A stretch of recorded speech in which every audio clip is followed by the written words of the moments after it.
Bismillahirrahmanirrahim. Assalamualaikum warahmatullahi wabarakatuh.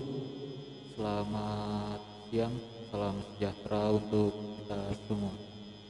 Ya, untuk pertemuan kali ini kita akan lanjut ke materi berikutnya, yaitu materi tentang perangkat lunak bahasa pemrograman.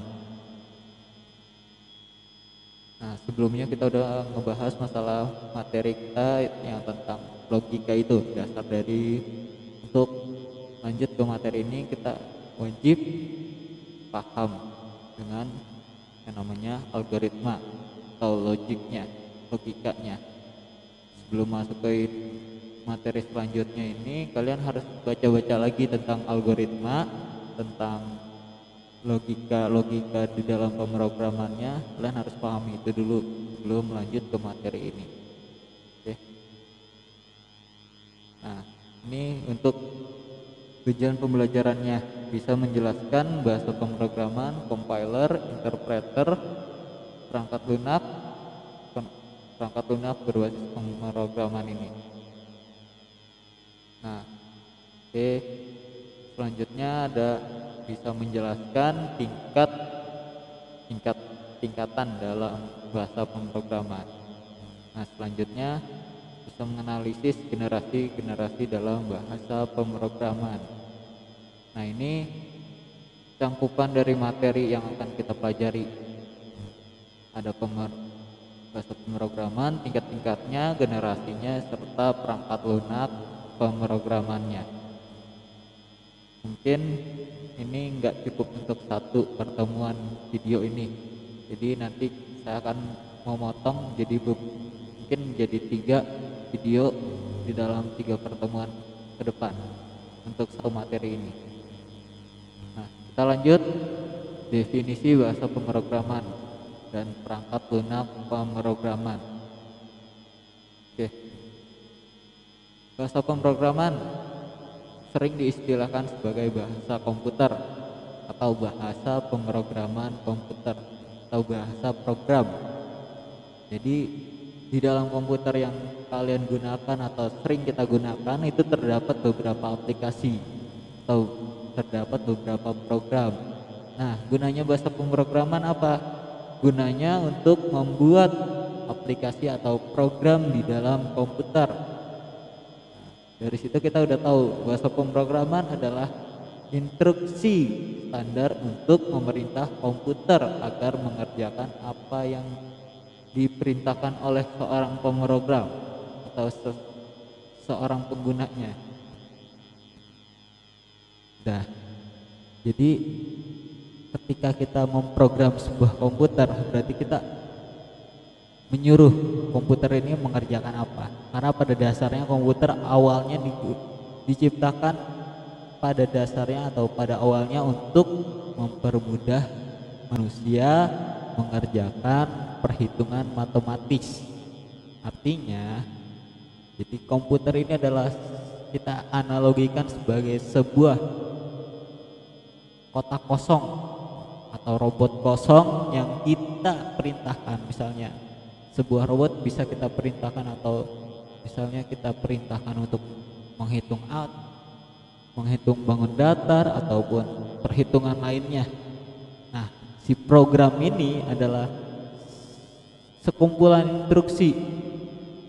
instruksi perintah yang dibuat oleh si pemrogramnya kepada komputer agar dapat melaksanakan sebuah pekerjaan. Nah, bahasa pemrograman juga merupakan suatu himpunan dari aturan-aturan sintaks dan semantik yang dipakai untuk mendefinisikan program komputer yang akan dilakukan perintah pemrogram yang akan melakukan perintah dari si pemrogram. Bahasa ini memungkinkan seorang programmer dapat menentukan secara persis data mana yang akan diolah oleh komputer dan bagaimana proses dalam pengolahan data tersebut dan bagaimana data ini akan disimpan atau diteruskan dan jenis langkah-langkah apa saja yang secara persis yang akan diambil dalam berbagai situasi. Nah, jadi kita pasti udah tahu lah, teman-teman udah tahu beberapa aplikasi, ada yang untuk pengolahan data, ada yang untuk pengerjaan sebuah data. Nah, kita ambil contoh sebagai suatu aplikasi ujian online yang kemarin kalian lakukan di PTS atau penilaian tengah semester. Nah, di situ dari si pemrogram atau programmer membuat suatu instruksi yang di dalam instruksi tersebut memunculkan hasil jawaban atau memunculkan soal-soal yang harus kalian kerjakan. Nah, setelah kalian kerjakan, itu sebenarnya otomatis nilai-nilai yang atau jawaban-jawaban yang benar kalian itu dihitung secara matematis oleh program aplikasi ujian tersebut menjadi sebuah nilai. Nah, itu salah satu contoh dari pemrograman aplikasi. Nah, selanjutnya fungsi bahasa pemrograman komputer itu untuk memerintah komputer agar mengelola data sesuai dengan alur berpikir atau algoritma yang kita inginkan sebelumnya. Keluaran dari bahasa pemrograman tersebut berupa program aplikasi. Nah, ini di bawahnya ada contoh beberapa program aplikasi yang digunakan oleh kasir-kasir di mall atau di Indomaret, Alfamart, dan penggunaan lampu lalu lintas di jalan raya itu juga menggunakan bahasa pemrograman atau program komputer. Nah, selanjutnya perangkat lunak pemrograman atau perangkat lunak bahasa pemrograman atau yang lebih dikenal dengan nama language software. Suatu program yang digunakan untuk menerjemahkan perintah-perintah yang ditulis dalam bahasa pemrograman ke dalam bahasa mesin atau machine language. Nah, pada dasarnya komputer tidak mengerti bahasa manusia karena dia sebuah komputer atau sebuah mesin. Nah, di dalam komputer kita hanya mengenal yang namanya bahasa mesin. Sama seperti kita di Indonesia, kita mengenal bahasa Indonesia. Nah, si mesin ini atau si komputer ini hanya mengenal bahasa mesin atau machine language. Sehingga ketika kita harus memerintah sebuah komputer, kita harus ada penghubung bahasanya yang dapat dimengerti oleh manusia ataupun dapat dimengerti oleh komputer. Apabila language software tidak tersedia, maka pembuat program harus menuliskan programnya langsung dengan bahasa mesin. Bahasa mesin ini terbentuk oleh bilangan-bilangan biner. Kalian pasti udah paham lah bahasa bilangan-bilangan biner karena di pelajaran sistem komputer itu harusnya dibahas tentang bilangan-bilangan. Nah, salah satunya bilangan biner. Nah, suatu instruksi program yang dituliskan dalam bahasa mesin dapat berbentuk seperti ini: 000100100. Kenapa mesin hanya mengerti bahasa biner atau bilangan biner? Karena pada dasarnya komputer itu adalah sebuah elektronika. Bahasa biner bisa diartikan dengan bahasa elektronika juga, karena di dalam elektronika ada yang namanya gerbang logik 01. 1 artinya hidup, 0 artinya mati, atau bisa disebut 1 artinya ada arus, 0 artinya tidak ada arus. Seperti itu. Nah, kita lanjut ke dalam tingkatan bahasa pemrograman. Terdapat 3 tingkatan dalam bahasa pemrograman. Yang pertama, bahasa tingkat rendah atau low level language. Bahasa pemrograman generasi pertama atau bahasa pemrograman jenis ini sangat sulit dimengerti karena instruksinya menggunakan bahasa mesin. Nah, ini yang yang tingkat rendah yang tidak dimengerti oleh kita manusia, karena kalau kita harus mengerti bahasa dengan hanya angka-angka biner, mungkin itu bisa disebut sangat sulit untuk kita mengerti. Biasanya yang mengerti hanyalah si pembuatnya saja karena isinya program berupa kode-kode di dalam mesin. Nah, selanjutnya masuk lagi ke tingkat menengah atau middle level language. Bahasa pemrograman ini di mana pengguna instruksi sudah mendekati bahasa sehari-hari, walaupun begitu masih sulit untuk dimengerti karena banyak menggunakan singkatan-singkatan seperti STO, artinya simpan. Nah, STO ini kepanjangan dari store, dan MOV artinya pindahkan atau singkatan dari move. Yang tergolong dalam bahasa ini adalah bahasa assembly atau assembler. Nah, kita juga tidak akan membahas bahasa ini karena mungkin ini hanya untuk ke dalam, biasanya bahasa assembly, assembler, segala macam bahasa tingkat menengah dan tingkat rendah itu dipelajari di dalam perkuliahan jurusan teknik komputer. Untuk SMK kita tidak mempelajari sampai sekecil itunya, kita pelajari dasar-dasarnya saja. Selanjutnya ada bahasa pemrograman tingkat tinggi, high level language. Nah, bahasa pemrograman tingkat tinggi ini yang akan kita gunakan bahasa yang memiliki ciri lebih terstruktur, mudah dimengerti karena menggunakan bahasa sehari-hari. Contohnya Delphi, Pascal, Oracle, MS SQL, Perl, Python, Basic, Visual Studio, ada Visual Basic, Visual Fox Pro, Informix, C++, EDA, Java, PHP, ASP, XML, dan lain-lain.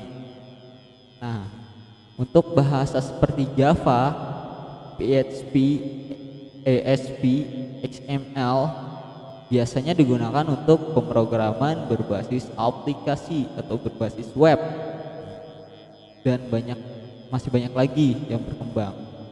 Ada juga bahasa pemrograman yang berekstensi .NET. Nah, seperti Visual Basic.NET, Delphi.NET.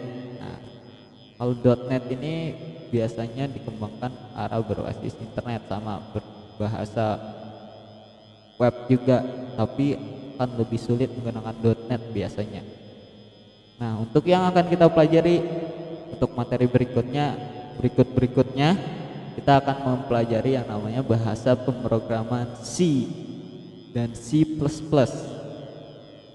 Kenapa kita mempelajari bahasa itu? Karena itu adalah bahasa ibu atau bahasa dasar dari PHP, Java, dan segala macamnya. Mestinya kita belajar juga Pascal, tapi untuk di kompetensi inti dan kompetensi dasar dalam pemrograman dasar ini, kita hanya akan membahas tentang materi C++-nya saja. Nah, selanjutnya ada yang namanya jenis platform aplikasi. Yang tadi saya bilang ada aplikasi berbasis web, aplikasi berbasis mobile, aplikasi berbasis desktop. Nah, 3 ini yang sering kalian lihat. Aplikasi berbasis web itu menggunakan bahasa pemrograman PHP, PHP, Java, Python pun sudah merambah aplikasi berbasis web. Nah, masih banyak lagi seperti JSP juga menggunakan aplikasi berbasis web. Nah, contohnya apa aja?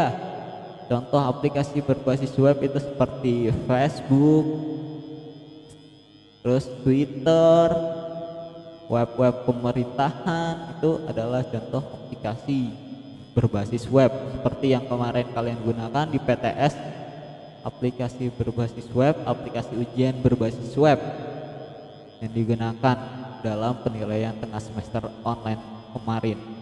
Nah, selanjutnya ada yang namanya aplikasi berbasis mobile atau aplikasi berbasis handphone smartphone kalian. Jadi di dalam aplikasi berbasis mobile ini itu akan dibagi lagi. Ada yang aplikasi untuk Android, aplikasi untuk iOS, aplikasi untuk Windows Phone, Symbian, dan segala macam. Untuk aplikasi berbasis Android yang sedang digandrungi banyak orang. Sekarang banyak programmer yang lebih mengarah ke aplikasi berbasis mobile Android. Kenapa? Karena lebih banyak peminatnya, karena kalian lebih banyak menggunakan Android sekarang dibanding komputer ataupun iPhone. Selanjutnya ada yang berbasis mobile iOS atau iPhone. Nah, ini lebih sulit lagi karena untuk source code dan dokumentasi dalam bahasa pemrogramannya sangat sedikit dibanding untuk memprogram sebuah Android. Nah, contoh-contohnya kalau yang sudah merambah bahasa pemrograman iOS itu untuk tingkat-tingkat aplikasi-aplikasi atau startup tinggi yang sudah harus atau sudah dituntut oleh pengguna aplikasi tersebut yang menggunakan iOS. Ada juga mobile Symbian.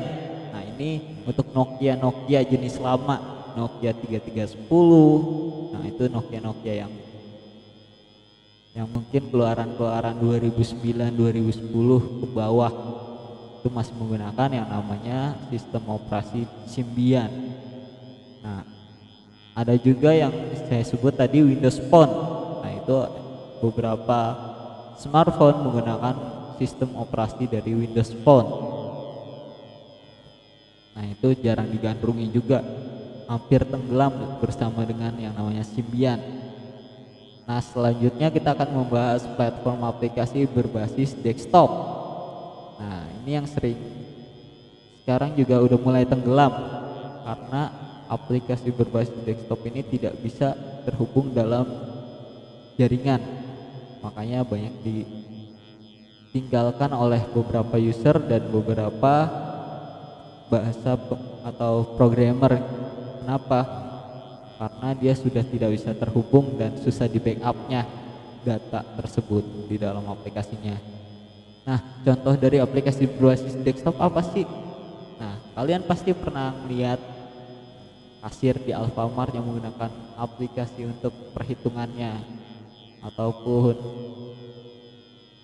untuk beberapa kasir minimarket itu masih menggunakan aplikasi berbasis desktop karena tingkat keamanannya lebih tinggi karena tidak terhubung dengan jaringan internet.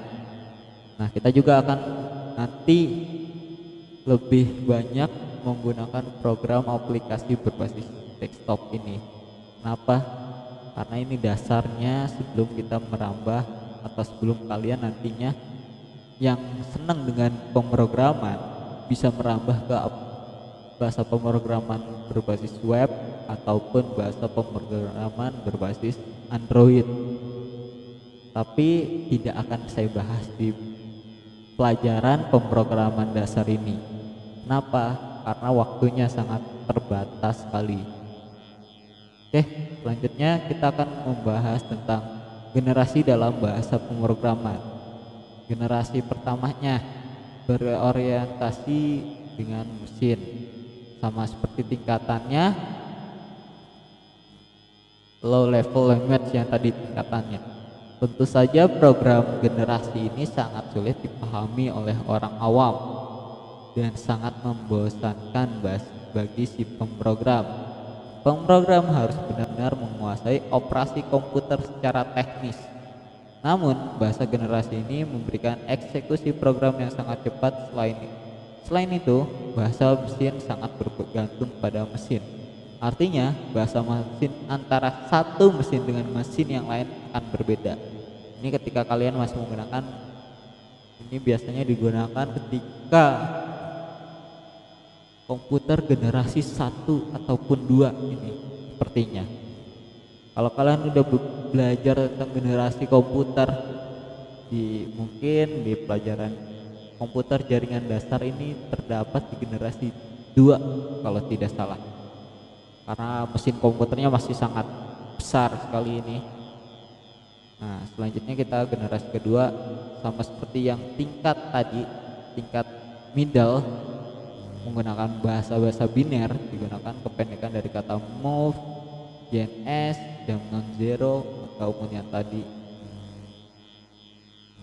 del, segala macamnya. Sama seperti yang tingkatan tadi, tapi ini secara generasinya. Selanjutnya generasi ketiga. Nah, sudah mendekati prosedural.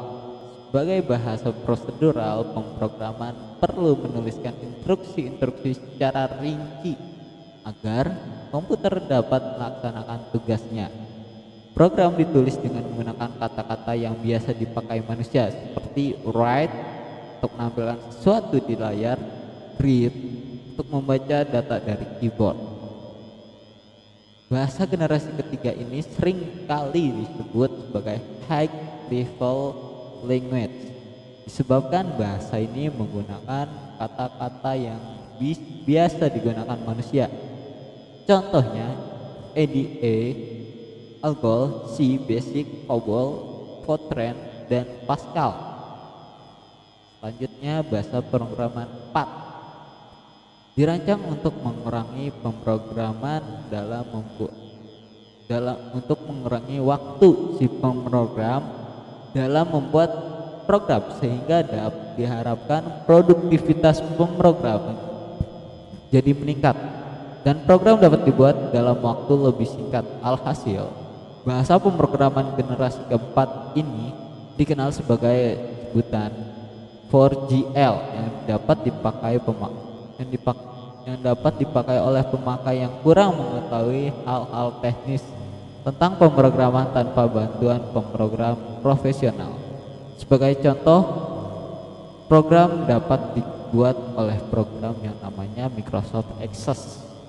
Nah, Microsoft Access ini adalah sebuah program aplikasi yang bisa membuat sebuah database atau basis data yang bisa digunakan untuk program komputer. Untuk menggunakan menggunakan Microsoft Access ini sangat mudah. Hanya drag and drop saja atau tinggal klik udah jadi sebuah program aplikasi. Jadi makanya dibilang sangat mudah. Nah, biasanya ini generasi keempat disebut dengan bahasa berorientasi pada masalah atau problem oriented language karena memungkinkan pemakai untuk menyelesaikan masalah dengan sedikit penulisan kode dibanding pada prosedural. Bahasa pemrograman generasi keempat ini menggunakan pendekatan non-prosedural untuk mendapatkan suatu hasil.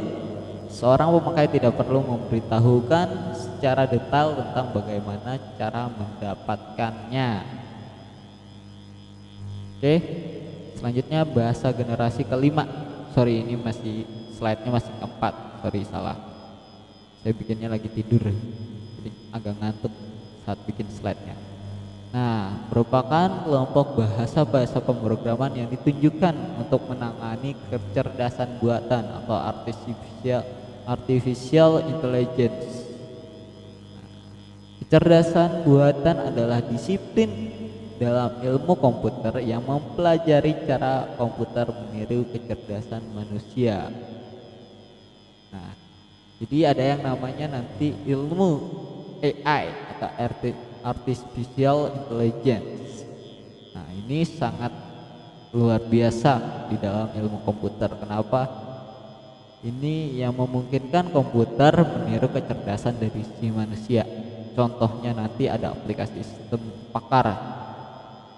Sudah banyak yang menggunakan sistem aplikasi pakar, yang artinya tanpa sebuah pakar lagi, tapi misalnya aplikasi sistem pakar kedokteran. Contohnya kita ambil contoh satu tentang dokter umum. Nah, jadi kalian tidak harus ke dokter lagi untuk mengetahui kalian problemnya apa. Tapi si program aplikasi ini yang mengambil ilmu-ilmu dari si dokter untuk dijadikan sistem dia. Jadi tanpa kalian harus bertemu komputer, kalian hanya menggunakan aplikasi tersebut, nanti secara otomatis dianalisis oleh si aplikasi ini untuk mengetahui problem-problem apa saja yang atau kendala-kendala apa aja atau gejala apa saja yang kalian dapati menjadi sebuah penyakit apa, yang gejala-gejala seperti ini penyakit apa. Nah, itu sudah menggunakan artificial intelligence atau bahasa sangat tingkat tinggi ini. Nah, contohnya pemrosesan bahasa alami atau natural language processing, yakni mengatur komputer agar bisa berkomunikasi dengan manusia melalui bahasa mata. Nah, ini sudah digunakan oleh Google. Kalian yang pernah menggunakan sistem apa itu Google? Kalau Google nanti ketika kalian menyebut atau memvoice dari si aplikasi Google tersebut, Google akan membukakan atau search engine-nya. Misalnya kalian mau searching sebuah materi, misalnya materi pemrograman dasar, nanti itu secara otomatis akan muncul web-web yang membahas materi tersebut. Nah, ini sudah menggunakan artificial intelligence. Ada juga pengendalian robotika atau sensor mata. Nah, sekarang ada yang namanya bukan fingerprint lagi, tapi cornea print. Jadi kalian untuk autentikasi menggunakan yang namanya cornea mata. Nah, ini udah menggunakan yang namanya artificial intelligence. Nah, udah ada tugasnya. Tugasnya sebutkan contoh implementasi dari aplikasi berbasis web, aplikasi berbasis desktop, dan aplikasi berbasis mobile. Nah, ini kalian cari di Google nanti dan kalian foto, nanti kirimkan ke WhatsApp saya atau email saya. Mungkin itu aja untuk pertemuan kali ini. Kurang lebihnya saya mohon maaf. Wassalamualaikum warahmatullahi wabarakatuh.